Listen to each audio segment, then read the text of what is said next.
Breakfast tayo.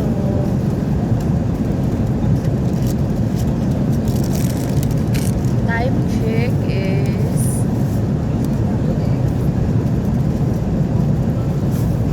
8:30 ng umaga. Sa itaas ng pagawid ng eroplano sa Alapaap. Yun na yun. Dami kong tubig. Dami kong tubig. Pagdating sa Pilipinas, hindi naman nadadala.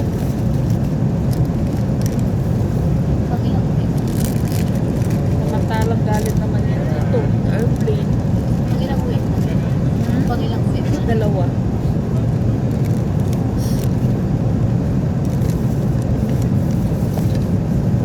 May almaray tayo. May croissant. And we have fruits. And strawberry. And butter.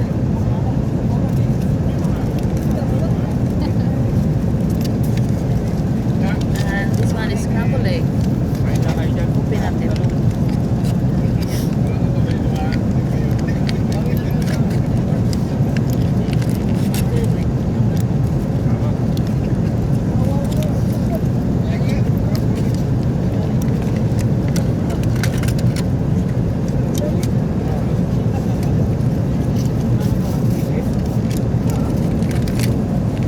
Ang amoy is Saudi na Saudi talaga ang pagkain.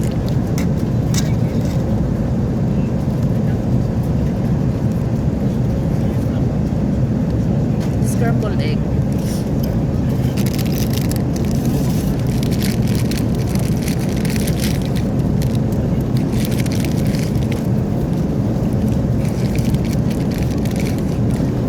Salt and pepper.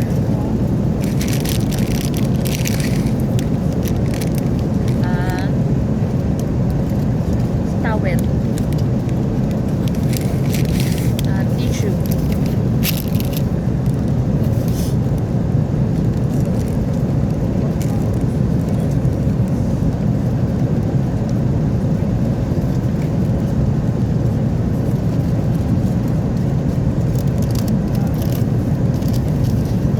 Ito yung amoy na half 50-50 ako. Talagang Saudi na Saudi. Pero ito yung mamimiss namin na mga amoy na mga pagkain. Diba? Bismillah.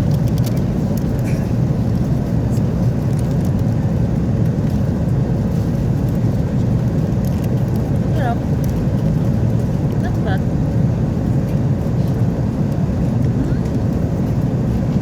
Mashed potato.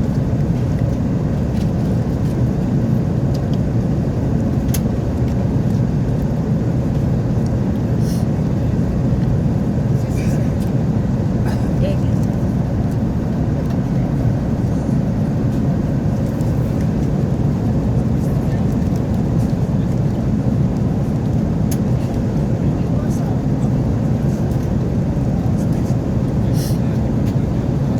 No rice because it's breakfast. Charot. Nangingi ako ng kanin, sabi niya, breakfast kasi ma'am.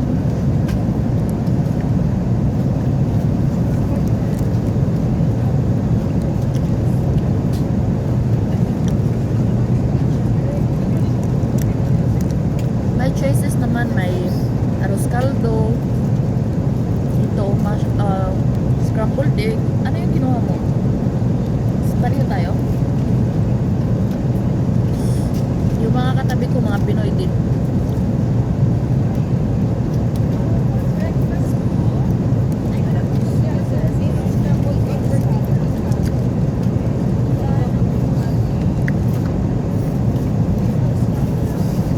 Sakit na yung puwit ko.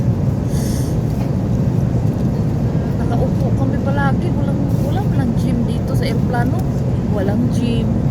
Walang court. Ang meron dito CR lang.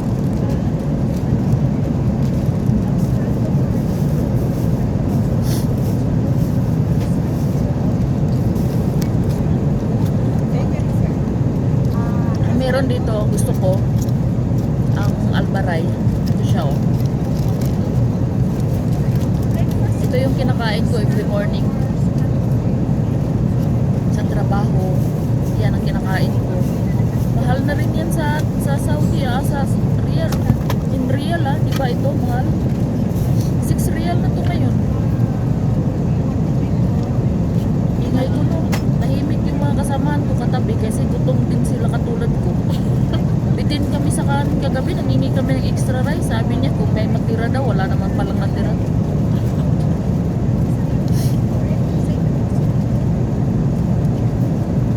Wala nga pa sa space. No? Ganun sa space. Oo.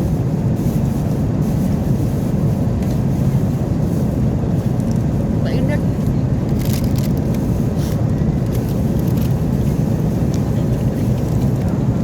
Kain muna kami.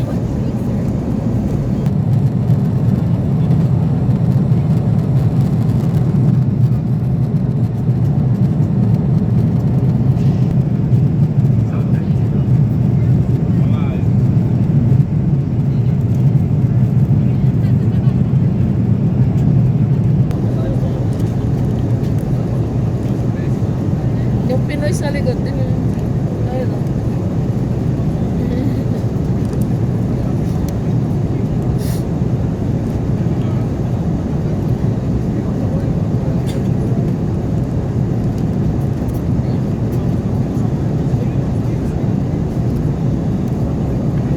Ang point mo siya ano, sa pagkain, sa mga sakta yan lang siya may Kasi nag-remote.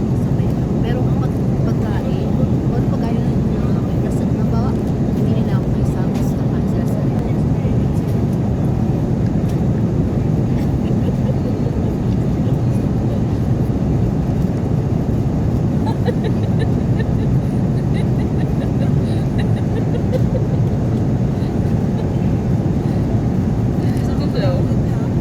Ha? Ayun.